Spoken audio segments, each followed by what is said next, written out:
Hey guys, how's everyone doing? This is your Jedi Sentinel, and welcome back to Sentinel Reviews. Doctor Who, Series 14, Season 1, continues with Episode 4, 73 Yards, written by Russell T. Davies. As always, there is a blanket spoiler warning in place because I do these unscripted and may decide to talk about spoilers. So if you do not wish to be spoiled for the events of 73 Yards, this is your one chance to pause the video, go watch the episode, and then come back. 73 Yards is a really strong episode. It's probably one of the standouts of the season so far. Keep in mind, we're only at the halfway point. Objectively, it might be the best episode of the season, but subjectively, in terms of my personal enjoyment, in terms of my personal entertainment factor, it's still not as good as The Devil's Cord. Like, The Devil's Cord is still my favorite episode of this season so far. But again, it is really good. Like, I don't have very many issues with it. I have two issues pertaining to the episode itself, and then I just have two nitpicks that really, really bugged me. One is just one of those nitpicks is just carryover of something from a previous episode, and it was something I didn't like. The other is just kind of a good example of kind of RTD's mission statement to how he does Doctor Who. But before I get into those, let me summarize the episode first, and then I can start, and then once we have the episode laid out before us, I'll start with my nitpicks so that I can try to end the video on the really good stuff. So this is a Dr. Light episode. If you're unfamiliar or kind of new to Doctor Who, Dr. Light episodes are simply that. They are episodes light on the Doctor. The Doctor makes minimal appearances, if any at all. Now, the reason Dr. Light episodes exist, at least the new Who ones, because now, retroactively, there are several First Doctor stories that can be called Dr. Light. Anyway, the reason Dr. Light episodes exist is purely for reasons of production.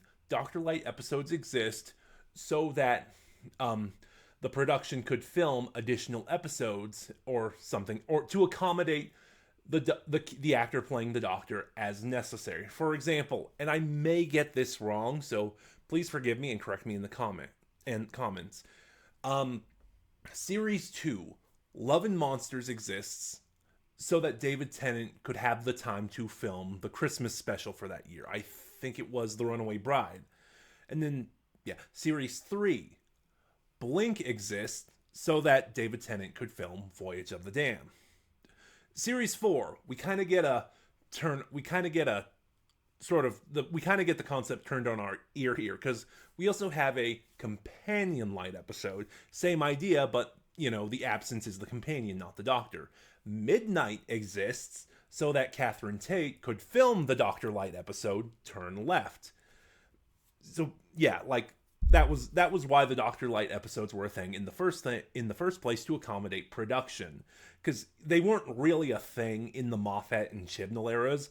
Presumably, the production schedule was much more accommodating than it was in the RTD era. But yeah, it's the same thing here. The reason this is a Dr. Light episode is because even though it's the fourth episode airing, it was the first episode filmed so that Ncuti Gatwa could finish filming his stuff for the series he was in prior to this, Sex Education. Anyway, the Doctor and Ruby arrive in Wales, and shortly after leaving the TARDIS, the Doctor disturbs a fairy circle. A fun little altar of, string tied around stakes in the ground with little bits and bobs. And then suddenly, as they're examining it, the Doctor disappears, leaving Ruby stranded in Wales. She doesn't know where the Doctor went. She doesn't have her key to the TARDIS. She doesn't have her key to the TARDIS, and presumably, she can't get into the TARDIS, and she is stranded in Wales. And in the Doctor's absence, a woman appears in the distance from her. Later in the episode, we will learn that she is at all times exactly 73 yards away from Ruby. Now, Ruby cannot interact with her. Every time she tries to approach her, the woman suddenly appears further away. And every time Ruby leaves, the woman appears to be following her. She cannot interact with her at all. At all times, she is 73 yards away from her. but other people can. It's really interesting because you'd think from a premise like this, no one else would notice her. Like, she would be visible only to Ruby. She's not, as Ruby again says later in the episode. People see her, they just don't notice her until Ruby herself calls attention to her. And every time Ruby tries to have someone interact with her, they suddenly run away screaming in terror. And she tries this a few times. First she goes to a local pub where one of the patrons reacts that way, and then after realizing that she can't get into contact with the doctor, she just goes home, where she tries to make a couple more attempts to have people help her with the woman. But ultimately, it's ultimately all futile. So Ruby goes on throughout her life with this woman always 73 yards away from her. She decides at one point she can use the woman to her advantage because the doctor lets slip something about a potentially dark future for the human race, and Ruby kind of uses the woman to her advantage to avert the course of that future. But she is always there until Ruby grows into her old age. I don't know if I want to talk about the twist yet, although given that I just kind of summarized the episode and then kind of pivoted into talking about the twist, you can probably guess what it is. But essentially, let's just say, for long story short, it's a time loop story, and Ruby is able to eventually go back in time and avert the time loop from happening in the first place. Now, I think too, in regards to this episode, I think the comparisons, because I have seen people talk about this, I think the Doctor Who episodes I'd compare this most to are Turn Left, obviously a companion-heavy episode that focuses on a life without the Doctor, and Listen, which I will come back to that and make my comparisons about that episode later, because there was really only one aspect I would make in that comparison. So first, let's talk about my issues before I just end this video talking about the things I really liked. Overall, let's talk about the issues with the episode itself, kind of the biggest issues I have. The pacing. Russell T Davies is using deliberately slow pacing. It is a trope often used in horror stories to kind of build up the tension and the suspense of what's going on. It works, it is effective, but for my personal taste, there are times, a lot throughout this episode, where I think the pacing is a little too slow. And then the second big thing. If you break this episode, you can break this episode down into a 3-act structure. Like Act 1 is Ruby and the Doctor arriving in Wales, the disturbing of the fairy circle, the appearance of the woman, and, Ruby trying to figure out what's going on. And then at the end, after Ruby meets Unit for the first time and they're unable to help her, that's where Act 2 begins, with Ruby living her life, trying to adjust to the woman always shadowing her. And then after the events of that, we get a smash cut to black and the caption 40 years later. And that is Act 3. My other big criticism is that Acts 2 and 3 are not as good as Act 1, because Act 1 is going for a very sort of folk horror type of feel that is really effective.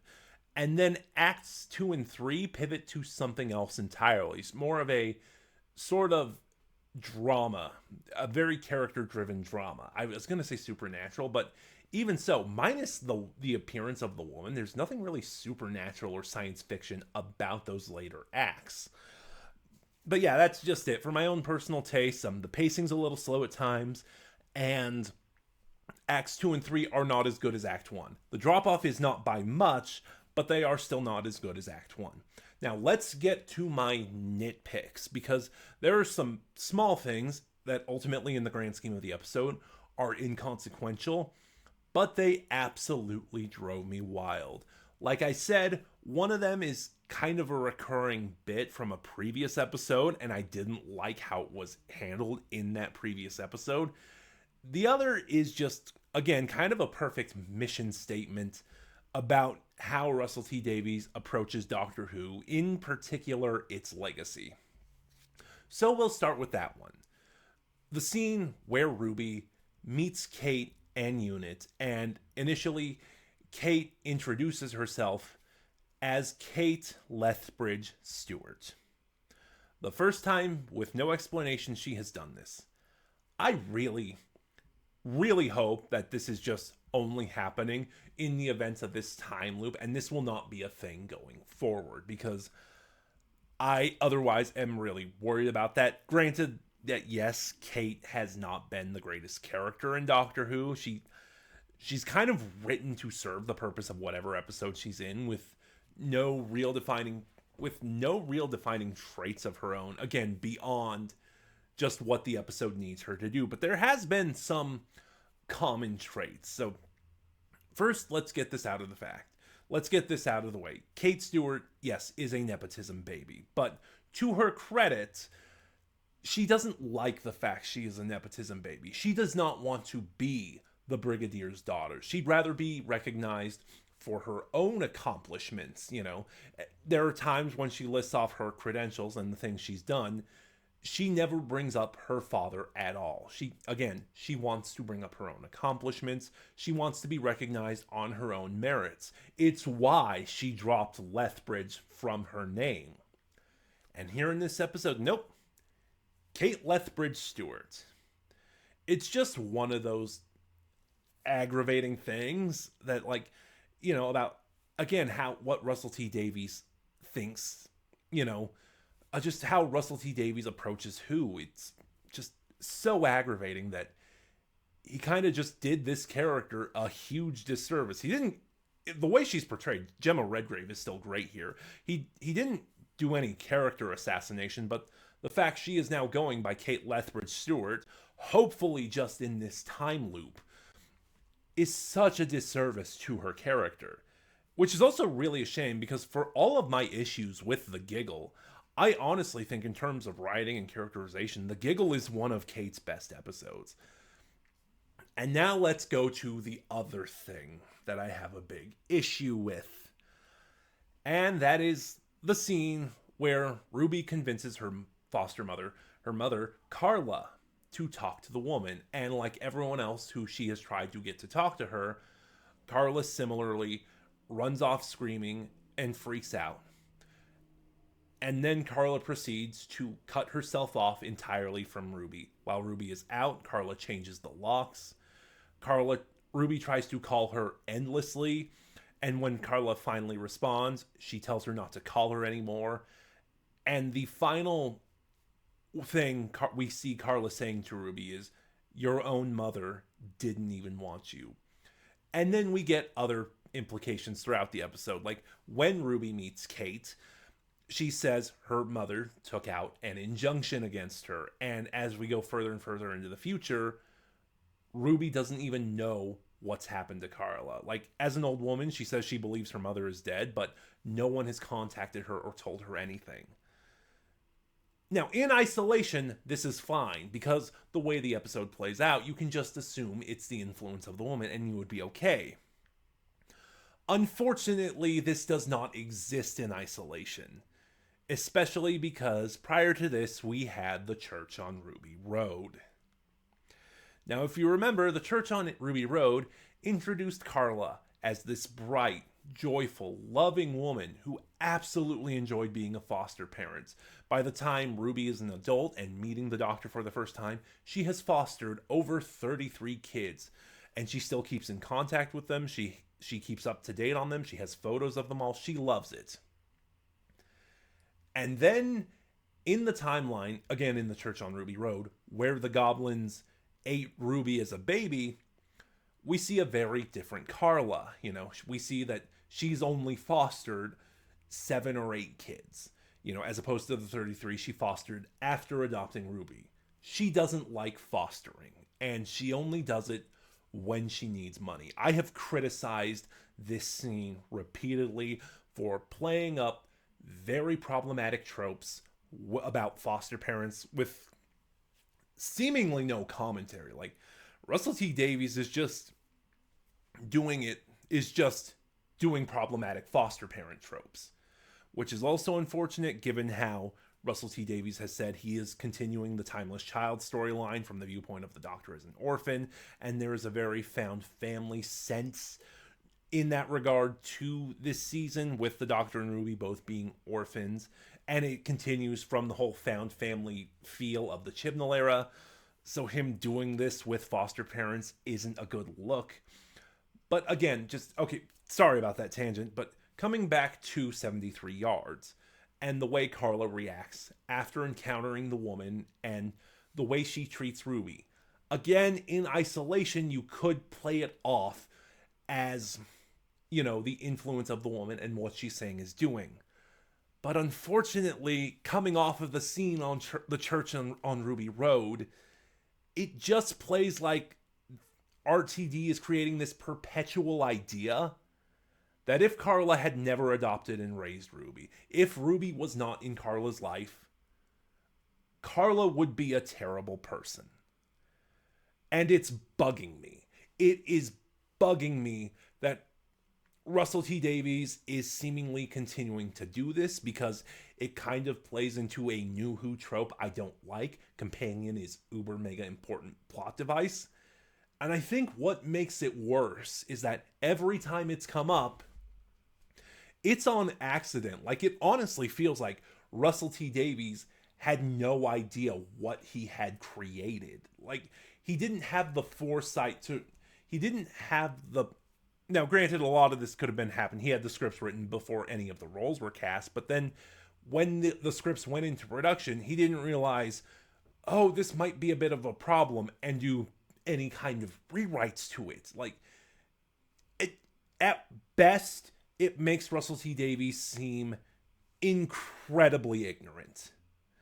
Now, we'll have to see how the rest of the season plays out, if it comes up again or not, but just... Yeah, the way Russell T Davies continues to depict Carla, because she had a cameo appearance in Space Babies, but otherwise both of her major appearances kind of showed what she'd be like without Ruby in her life, and it is a really unpleasant look. So let's end with everything else that works about this episode. Like, this is a Doctor Who Does X story. Now, Doctor Who Does X, the X is a variable, is usually when Doctor Who evokes not just a general, genre or trope or something, but they are specifically evoking a specific property. So, like, the one everyone kind of jokingly refers to because, that story came out before the movie did, Arc of Infinity is Doctor Who Does Alien. Although, actually, Doctor Who Does Alien comes up a lot in this fandom. Like, the Tsuranga conundrum is Doctor Who Does Alien. Like, we've also had The Woman Who Fell to Earth, Doctor Who Does Predator. The Seeds of Death, Doctor Who Does The Thing. Let's see, and even, like, in the expanded universe, like Big Finish, there was a classic Doctor's New Monster story, Day of the Vashta Nerada, starring the 8th Doctor. Doctor Who Does Jurassic Park, and... Winter for the Adept, Doctor Who Does The Shining. So this one is 73 Yards is Doctor Who Does It Follows.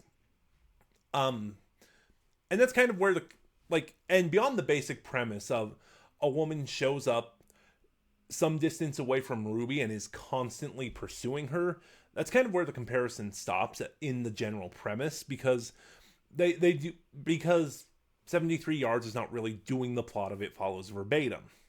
For one thing, It Follows is an allegory for STIs, but regardless. So, like I said, the first part of this episode, is playing up the horror aspects of that, and it's the strongest part of the episode. Like, there is a scene where Ruby enters a pub, and the characters are all off.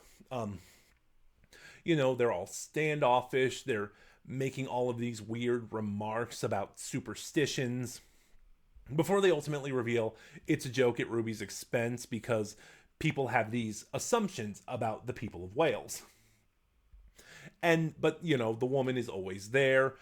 Ruby, sends another person to talk with her, which leads to another reaction, and ultimately it kind of leads to Ruby getting kicked out of this pub, which is when she decides to return home, where the same thing happens to Carla and later Kate. And just like I said, the first act of this episode is really playing up the horror tropes and is really strong for that. And then the second act of this, first of all, too, let me say this, Millie Gibson is spectacular. This is a really strong episode that by the end gives us a really solid grasp on who Ruby is as a character. It'll be interesting to see if Ruby because the way this episode ends kind of implies that Ruby doesn't remember anything from the events of the time loop. Like, it's kind of a fleeting dream in the back of her mind. So we'll see where that goes, if she remembers anything at all by the end of this season. Which is interesting too, because the series arcs don't really come into play in this episode. Like, the big one is Ruby and the magic snow that keeps manifesting around her. I really think the bigger one too is this is the first episode where I realized it myself. A lot of this season seems to keep coming back to Wild Blue Yonder. If you remember, there was a scene in Wild Blue Yonder where the Doctor tried to trap the Not Things behind a line of salt. And he said that demons or monsters cannot cross a line of salt until they count every individual grain. But the Doctor, in the giggle, was worried about this because Wild Blue Yonder takes place at the edge of the universe, essentially at the edge of reality. And he thinks the Toymaker came into the universe because he evoked a superstition at the edge of reality, which is what allowed the Toymaker to come in. I'm going to go one step farther on that, and I think it wasn't so much evoking the superstition itself that brought them in, that, you know, brought like the Toymaker and the Maestro in, and presumably the rest of the Pantheon that was mentioned in Devil's Cord, we'll see, but like, it wasn't the evocation itself, it's the fact that the Not Things broke the line of salt. Like, because like the Doctor said in the superstition, no one could cross until every grain was counted. The Not Things didn't do that, they just swept the line away. And that is what kind of allowed the Pantheon to enter the universe. Assuming the Pantheon is going to be a recurring plot point of this season outside of the Giggle and the Devil's Cord. And initially, it feels like 73 Yards is really playing into those ideas that were introduced in Wild Blue Yonder a lot. Like, especially in part of the pub scene, you know, where there is a huge talk on superstitions, and even a little bit in the scene with Kate where she talks about it as well. So, like I said, it'll just be interesting because a lot of this is speculation, and because the season's not over yet, we don't know how it's gonna end. So, yeah, otherwise, this episode not really having a manifestation of the series arc, you know, the magic show never shows up, really makes it one of the stronger episodes, because as I've said previously as well, the manifestations of the series arc have kind of been the weakest parts of the episode. It was the weakest part of Boom. It was the weakest part of the Devil's Cord. It was one of the weak elements of Space Babies, but again, I do not like Space Babies. Let's see, what else is there? Ooh, talking so much I'm getting lightheaded. But yeah, Millie Gibson gives a terrific performance, especially when she realizes she can kind of use the woman. Oh, sorry. I totally forgot about this. But one of the things that feels like one of the series arcs is the evoking of superstitions, and how evoking a superstition at the edge of the universe is kind of allowing these supernatural elements to seep in. One of the things that really lends credence to that in this episode is when Ruby disturbs the fairy circle. Well, the Doctor disturbs it, but then they both kind of look into it. Ruby sees a note saying, "Rest in peace, Mad Jack." Presumably some kind of mad spirit or something that, again, as the people in the pub say, it was essentially a prison. They are ordering him to rest in peace. And while they are examining it too, the doctor mentions a prime minister in Earth's future, Roger Ap Gwilliam. And then as Ruby grows older, she starts seeing Roger Ap Gwilliam running for prime minister. And in one of his interviews, he refers to himself as Mad Jack. That is, I think, interestingly, one of the aspects where again, just this idea that I've been talking about is really manifesting itself in this particular arc, is manifesting itself in this episode. I think too, we got another name for the one who waits. So like, here's the list of nicknames. In The Giggle and the Devil's Cord, it was called the one who waits. In the Star Beast, it was called the boss. I've gotten a lot of pushback for that, saying, are we sure the boss and the one who waits is the same person? Yes. It's Russell T Davies. Yes, it is. Also in The Devil's Cord, when they were trying to steal the music from Ruby, the maestro presumably referred to the one who waits as the oldest one. And I think here, if they're not talking about something general, one of the patrons in the bar references, in the pub, I mean, bar is an American thing. One of the patrons in the pub references the spiteful one. So now let's talk about the ending. And I have to say, there are people in their reviews talking about calling the twist at the start of the episode or partway through. I really did not see it coming until the ending, that the woman was Ruby herself, who somehow found a way to travel back in the past. And, as a means of trying to stop Ruby and the Doctor from disturbing the fairy circle. And this is where my comparison to Listen comes into play here. For the positive, I should say, because Listen is another episode I do not like, and I'll get into why in a moment, because, there were people, I've seen people on social media kind of mad that we don't know what the woman was saying, what was causing them to react so viscerally to Ruby. And Russell T Davies, I think, has said that he is never going to reveal what the woman was saying. And I think it's to its benefit, because the episode makes it abundantly clear, repeatedly throughout it, that what the woman is saying is not important.